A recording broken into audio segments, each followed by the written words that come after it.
Tere! Mina olen Siisi. Mõned teist ilmselt mäletavad mind, kui ma eelmise aasta talvel jahulao tagumises nurgas vaikselt tööd tegin. Nüüd röstin ma Ugandas kohvi, sest olen nüüdseks juba 5 kuud Uganda pealinnas Kampalas olnud käivitamas eestlaste toel rajatavat kohvikut. See kohvik ei ole tavapärane kohvik. See on eriline kohvik, sest see on sotsiaalne ettevõte, mille me loome selle eesmärgiga, et pakkuda tööd Uganda erivajadustega noortele. Näiteks seda kohvi röstin ma siin koos Olivia abiga. Olivia lõpetas 2005. aastal Kampala erivajadustega laste kooli ja pärast seda pidas väikest poekest. Nüüd aitab Olivia silma peal hoida kohviku rahadel ning suunab veel töökogemuseta noori serveerimise osas. Aga nüüd tagasi algusesse. Eelmisel nädalal kirjutas Urmo mulle kirja, kus ta rääkis Eesti Vabakonna suvekoolist ja arvas, et ma võiksin natuke rääkida ka sellest, kuidas kohviku idee ümber on tekkinud inimeste võrgustik. Huvitaval kombel lugesin ma seda kirja samal päeval, kui olin just enne koju minekut, istunud siin diivani peal ja krokodillipisaraid valanud.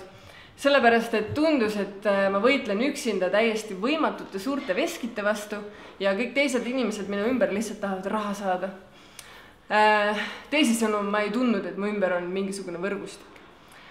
Kui ma Urmo kirja lugesin, siis see ajas mind naerma, et täpselt samal päeval, kui ma esimest korda tundsin, et ma olen päris üksi tegemas võimatut asja, palus tema mul rääkida võrgustikust. Igal juhul ma vastasin talle jah, sest et see kõlas kui põnev ettepanek. Ja nüüd on mul olnud nädal aega aega olnud järgi mõelda selle üle, et mis võrgustik selle projekti ümber tegelikult kogunenud on. Sest tõsi ta on, et ilma teiste inimeste abi ja toetuseta ma täna siin Ugandas ei oleks.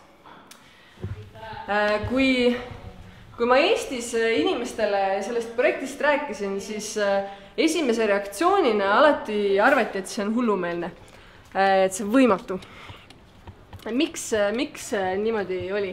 Ma arvan, et seetõttu, et selle projekti teostamiseks on tarvis inimest, kes oleks korraga spetsialist väga mitmel erineval alal.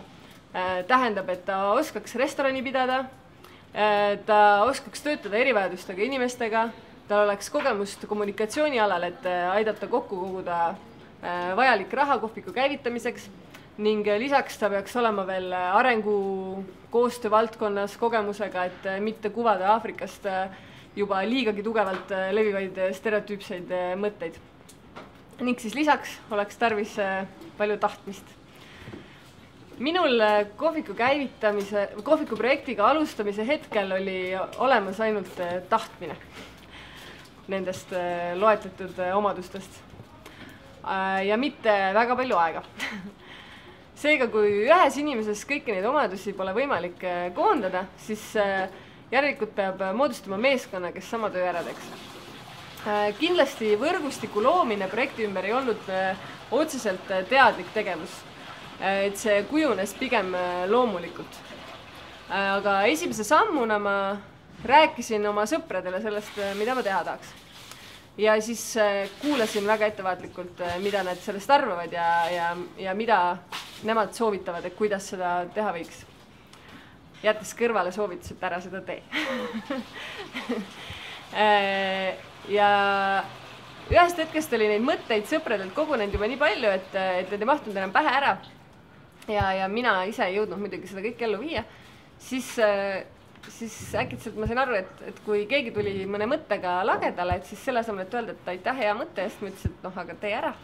Ja siis mõned tegidki, et teised inimesed hakkasid selle projekti mingid osasid nagu täitma.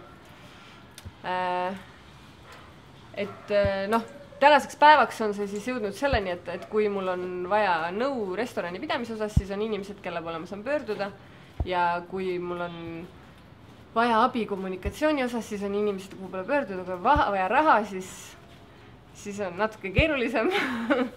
Aga et on tekkinud inimeste võrgustik, kes siis ühel või teisel moel seda tegevust toetab.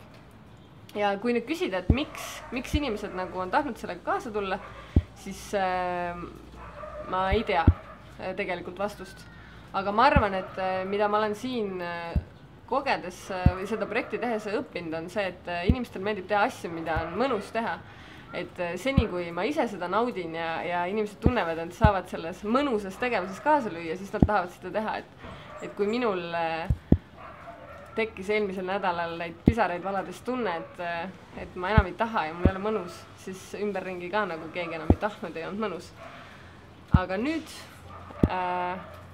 kui mul selline tunne peale tuleb, siis ma joon meie enda pop-upi kohvi ja mõtlen sellest, et tegelikult on see kõik väga mõnus, sest et eesmärk on mõnus ja see protsess on nauditav. Ja kui seda teha koos inimestega, siis see on veel mõnusam. Ja ma arvan, et töötab kogu lugu.